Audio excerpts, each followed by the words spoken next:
Former Fulton County detention officer is now in jail. She's accused of taking $17,000 in bribes to smuggle in contraband. Channel 2's Michael Seiden is live at the jail where he learned one of the inmates involved is a defendant in the YSL trial. Michael.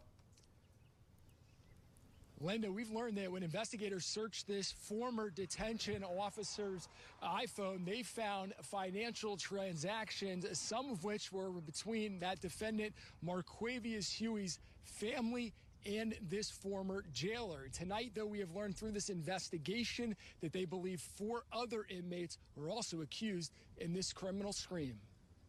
I was like, wow, I was shocked. That's the reaction that Fulton County Deputy Tessa Cole says she had as she watched this jail security video in July during a criminal investigation into a former detention officer accused of taking $17,000 in bribes in exchange for helping inmates smuggle in drugs and cell phones sold inside this jail. There were specific transactions on certain days that aligned with nefarious and criminal activity going on her floor by her. Cole was talking about her now former colleague, Carmen Bailey, who had been under investigation since 2 inmates came forward and reported her alleged criminal behavior back in May. In the surveillance video recorded back in July, investigators say Bailey is seen escorting 2 inmates into a restricted area of the jail, one of whom has been blurred because of his cooperation. The other inmate has been identified as Marquavius Huey, who's one of the 6 defendants currently standing trial in the YSL RICO gang case.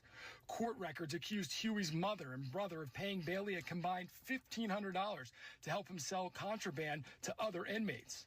Bailey's also accused of doing business with at least 4 other inmates, including Osama Manuel and Marcus Foley.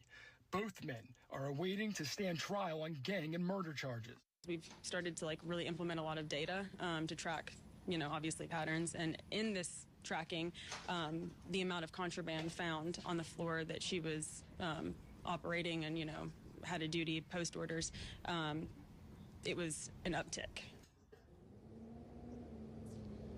Yeah, in the last hour, attorneys for Mr. Huey sent me this statement regarding the allegations. It reads, unfortunately, it has all become too common that we hear about allegations of corruption, bribery, and violations of oath of office by the men and women responsible for housing and securing those individuals who are in custody within the Fulton County Jail. Our client, who has been in continuous custody since December 2021, is cloaked with a presumption of innocence as to all these recent allegations, and we will litigate this case in the courtroom. The statement ends in where all issues or proof will be zealously tested. Again, we are going to continue to follow this developing story. For now, we are live outside the Fulton County Jail. Michael Seiden, Channel 2 Action News.